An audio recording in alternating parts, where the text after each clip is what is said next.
전국에 계시는 시청자 여러분, 그 사이에 안녕히 계셨습니까? 오늘도 4월 5일입니다. 4월달 흐르나지 잘 또 날짜가 가네요. 그래서 오늘 여러분 얼굴 뵈서 감사드립니다. 건강하시고 이 방송을 통하여 여러분 2019년 올해는 정말로 여러분들이 큰 어떤 수확을 거둘 수 있도록 쉽게 또 우리가 신앙생활 재미있게 즐겁게 치유가 되어지면서 행복한 신앙생활 되기를 먼저 예수 그리스도 이름으로 축복합니다. 이제 먼저 지난 시간에 이어서 찬송에 대해서 한 가지 더 말씀드리려고 합니다. 제가 경상남도 오부라는 것이 있습니다. 진주에 오부면이라는 곳에 전도사 때 갔더니 교인 몇 사람 안 돼요. 그래 전도에서 한 30명 가까이 모이기도 했는데, 그때 제가 전도사 때가 주일날 예배를 드렸는데 한 2km 되는데 제가 이제 구역 예배를 가서 한 구역을 만들었습니다. 목요일 되면 그거 가서 예배 드리고 멀어서 못 오기 때문에 그때는 차도 별로 없었지요. 그래 주일날 예배를 드렸는데 거기에 그때 나이가 한 70쯤 되는 어떤 아주머니, 할머니죠. 그때 시골이 할머니가 교회에 나오시는데 약간의 동네에서도 정신적으로 약간 부족하다 그런 아주머니가 계셨는데 주일날 예배를 드립니다. 찬송 부를 때 가만히 있어요. 예배를 드리면서 이제 찬양도 다 끝나고 이제 설교를 했습니다. 설교를 시작하는 데에 설교에 한 2, 3분 지났는데 이 아주머니가 할머니죠. 일어나서 그냥 막 소를 휘저으면서 막 빼약을 지르면서 소리를 지르면서 제 설교는 강대상 앞에까지 오는 거라요. 그래 제가 그때 집사람 보고 반주하라 그러면서 찬송가 28장을 불렀습니다. 복에 그르는 강림하사 28장을 부르고 2절 부르고 3절 딱 들어가는데 앞에 오더니 그냥 뒤로 팔을 나자빠지는 거라요. 그래 사람들이 집사님들 웅성 그래 가만히 계시고 찬송 끝까지 부르시고 설교는 계속 진행하겠습니다. 찬송 다 끝나고 설교를 진행한 사이에 겉볼 쭉 흘리다 한참 뒤 정신이 나는가 제자로 돌아갑니다. 저는 그걸 보고 찬송의 위력을 제가 찬송 연이어서 말씀드린다 했습니다. 찬송의 그 능력과 위력과 찬송의 중요성을 지금 또다시 오늘 또 말씀드립니다. 정말 찬송은 잘 부르면 됩니다. 그냥 우리가 기교 부리지 마시고 틀리면 박자 틀리면 좀 어떻습니까? 내가 그 가사의 깊은 뜻을 알고 불러보세요. 정말로 하늘과 땅이 움직입니다. 천국 보좌를 움직이고 천사가 파송될 만큼 그래 중요한 것이 찬송입니다. 금성철벽을 안 산다 그랬습니다. 기도와 찬송은. 그만큼 찬송에 제가 어떤 경험을 했다면 그런 얘기가 되겠죠. 그런 경험을 더러더러 많이 해봅니다. 말씀과 찬송, 기도, 말씀, 찬송, 기도, 예배, 믿음, 전도 이 5, 6가지면 우리는 신앙생활에 정말로 신바람 나고 활기차게 즐겁게 신앙생활을 할 수가 있습니다. 그래 찬송과 기도입니다. 같이 나가야 됩니다. 이 찬송이 그토록 귀하고 중요했던 것을 성경에 읽을 때 사울왕이 찬양 부를 때 귀신이 떠나가고 그 정도로 우리가 알았는데 체험을 해보니 찬송이 귀하구나. 그래서 제가 예배 드리기에는 제가 단독 목회할 때 찬송을 적어도 5곡 이상 합니다. 5장 이상을 합니다. 찬송을 계속 부릅니다. 30분 계속 찬양을 합니다. 전부 찬양합니다. 전 생각하기로는 좀 큰 교회는 보통 부교육자들의 찬송을 많이 맡깁니다. 전도사들에게. 담임 목사하는 거하고 부교육자 하는 거는 하늘과 땅 사이 차이가 많습니다. 그만큼 영적인 능력이 있고 하기 때문에 담임 목사님 지도했으면 웬만한 교회 참 좋겠다고 저는 살아온 경험에서 말씀드려봅니다. 찬양 중요합니다. 완전히 생명이 넘치는 능력이 나타나는 게 찬양 아닙니까? 찬양이 예수님께서 오실 때는 늘 찬송이 있었어요. 초림 때도 천사들 찬송 가운데 예수님 오셨지요. 마지막 재림하실 때도 천사들과 함께 찬송 속에 오실 것이라고 얘기했습니다. 백마 타시고. 그런 예수님이 곧 하나님이 움직일 때는 늘 찬송이 있었어요.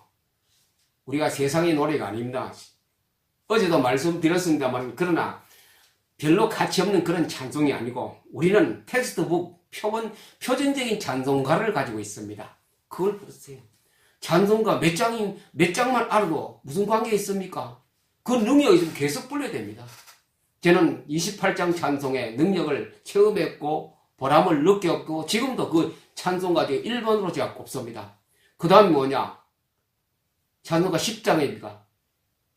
10장 찬송을 또 2번째로 갑니다. 하나님이 오신 강림하시는 것, 그 찬송을 또 2번째로 꼽습니다. 이토록 찬송가는 앞부분에 굉장히 찬양하는 찬송이 좋은 거 많이 있습니다. 거의 사장되지 마시고 또 어떤 교회 갔더니 오늘 얘기 나와도 왜 간증 얘기가 자꾸 나오네요. 어떤 교회 갔더니 그 부교역자가 나와서 찬송을 인도하는데 한 1000명 가까이 모였어요. 뒷자리 가서 쭉 앉아보니 우리 흘러간 노래 이제 부르지 말고 새 찬송을 부르자 하면서 그냥 프린트해가 그냥 쭉 나눠주고 부르는 거라요. 야, 이거 큰일 났구나 그래 생각으로. 그게 한 10년 전 이야기입니다. 새 찬송가 흘러간 노래, 정말 우리 가진 찬송가 흘러간 노래입니까? 그게 노래입니까? 그게 찬양입니다. 주의 보좌를 움직이고 영향력을 미치는 찬송 아닙니까? 그걸 불렀을 때 정말 우리 마음에 후련하고 기도한 마음도 생겨 여러 가지 마음이 생기는 그 찬송의 중요성을 오늘도 제2차 강조했습니다. 자, 우리 되어지는 신앙생활 중에 찬송이 중요하다는 것을 말씀드렸습니다. 오늘은 기도, 응답받는 기도를 해야 됩니다. 응답받는 기도. 응답받는 기도의 첫 번째 조건이 무엇이냐 하면 말씀입니다. 말씀을 많이 내 속에 잠재의식 속에 집어넣어야 됩니다. 잠재의식 속에 이 말씀을 많이 집어넣고 성경을 보세요. 기도 제목들이 막 나타나기 시작합니다. 무엇을 기도해야 될 것인가? 그게 답들이 있거든요. 엉뚱한데 우리가 내 의지와 욕심으로 할 수도 있습니다만 가장 정확한 기도는 하나님 말씀, 그래 말씀 붙들고 기도하라, 우리가 그런 말을 많이 씁니다. 말씀, 그 성경이 깨달아져야 말씀 붙들고 기도하겠지요. 기도 중에 경계할 것이 있습니다. 제가 이거 잘못 전하는지 모르겠습니다만 잘못 전하면은 여러분들이 용서해 주시기 바랍니다. 누가복음 18장 1절에 8절에 보면은 강청 기도가 있습니다.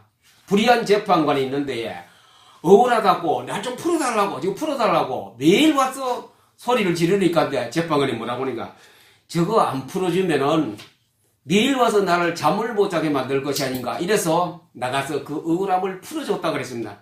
그래놓고 끝에 가서 누가복음 18장 8절에 이렇게 말합니다. 인자가 올 때에, 인자가 언제 옵니까? 재림 때인가 몰라. 재림 때겠죠. 인자가 올 때 세상에서 믿음을 보겠느냐? 뭐가 중요합니까? 기도를 막 하는 것보다는 믿음이에요. 믿음. 무엇을 믿습니까? 단상에 서신 목사님을 믿습니까? 믿음이 좋단 말은 이 성경 66권의 주옥 같은 하나님의 보화, 이게 믿어지는 게 믿음이 좋은 사람 아니겠습니까? 소리치고 불바다하고 그렇다고 믿어 좋은 것보다는 이거 말씀, 조용하면서도 말씀을 믿는 그 믿음은 굉장히 중요하고 필요도 하고 우리의 생명의 말씀이기 때문에 이렇게 기도 응답은 되어도 인자가 올 때에 믿음을 보겠느냐. 또 구약에 또 이야기가 또 하나 있습니다. 이스라엘 백성들이 블레셋이 자꾸 쳐들어오니 선지자에 가서 우리도 왕을 뽑읍시다 그랬거든요. 선거를 하든지 뭘 하든지 왕을 뽑읍시다. 그들이 강청 기도를 했어요. 국민들이 전부 다. 그래서 세운 왕이 누굽니까? 사울 왕 아닙니까? 키가 다른 사람보다 얼굴 하나, 머리 하나 더 큰 사울왕을 뽑았더니 사울왕이 얼마나 순진해서 북덩이 속에 있는 걸 가지고 끄집어내가 기름을 붓고 왕을 세웠습니다. 그래서 기름 부음 받을 때 능력도 나타났죠. 그런데 조금 있다가 보니 인본주의에 빠져서 제사장의 일을 저희가 가로채기도 하고 이래서 하나님 후회를 했습니다. 내가 사울을 왕 세운 거 깊이 후회한다. 다른 사람을 세워라. 그래가 이새의 아들 다윗을 불러왔습니다. 그래서 기름을 붓고 왕을 세웠습니다. 그들이 부르짖던 왕, 방청하는 기도가 거의 뭐 별바 없죠. 그렇게 했던 실패왕을 뽑았죠. 그런 사울왕을 뽑은 것도. 우리 기도가 많이 한다고 물론 좋지만도 성경에 하나님의 약속, 언약이라고 하죠. 언약을 잘 알고 기도해야 됩니다. 그러려면 어떻게 해야 됩니까? 하나님 말씀을 이 보화를 내 머릿속에 자꾸 집어넣으세요. 잠재의식, 곧 우뇌 속에 집어넣는 것. 그 법이 뭐라고요? 비엠법. 한번 따라합니다. 비엠법. 비엠법을 따라서 비엠법대로 비엠법을 차근차근히 어떻게 하는 것은 이제 다음 주간에 계속 말씀드리겠습니다. 아주 중요하거든요. 그러나 쉽습니다. 누구나 할 수 있습니다. 글자 하나도 모르는 어린아이도 할 수 있고 안경을 끼워 글씨를 모르는 할아버지 할머니도 할 수 있는 게 이 비엠 성경법, 비엠 독서법이기도 합니다. 시편의 1편에는 굉장히 중요한 시편 전체를 대표할 만한 주제 시편 1편이 또 하입니다. 그건 뭐라 그랬습니까? 밤, 낮, 주, 야로 뭐라 그래요? 여호와의 율법을 묵상하는 자가 뭐 있다고요? 복이 있는 자다. 우리 복은 뭡니까? 주야로 묵상하려면 이 성경이 내 속에 있어야 돼요. 물론 들고 다녀야 되지만 우리가 들고 다니면 귀찮잖아요. 내 머릿속에 있다가 되새김질 하면서 끄집어내가 생각하고 또 하고 저는 기도에 관한 거 되새김질 자주 하거든요. 아무것도 염려하지 말라 또는 내 이름으로 기도한 무엇인지 이런 식으로 계속 머릿속에 있어야 되새김질 해요. 여러분이 가진 거 보고 자꾸 되새김질 묵상하세요. 밤낮으로 묵상하는 가운데 하나님은 그 약속을 우리가 기도를 통하여 이루어질 날이 우리에게 다가오기도 합니다. 자, 그러면 기도의 법은 말씀의 약속을 붙들고 하는 겁니다. 그래서 성경의 약속을 잘 내가 기도할 수 있게 되는 어떻게 해야 됩니까? 답은 나왔지요. 성경을 많이 읽으라고. 따라합니다. 성경을 많이 읽자. 무슨 법으로? 비엠법으로. 읽으면 그냥 됩니다. 어렵게 생각하지 마시고 쉽게 다음 주간에 또 성경 읽는 법에 대해서 또 그 다음에 세 번째 주간은 마인드맵 그리는 법에 대해서 합니다. 어렵게 생각하지 마시고 이거 유튜브 방송이기 때문에 잘 모르면 또 다음에 또 다시 보면 돼. 찾아서 리피트 하는 가운데에 여러분의 신앙생활이 뿌려진 씨앗까지 살기 나고 잎이 피고 열매가 맺어서 풍성한 가지에 새들이 깃드는 그런 복이 있기를 우리 주 예수 그리스도 이름으로 축복합니다. 감사합니다.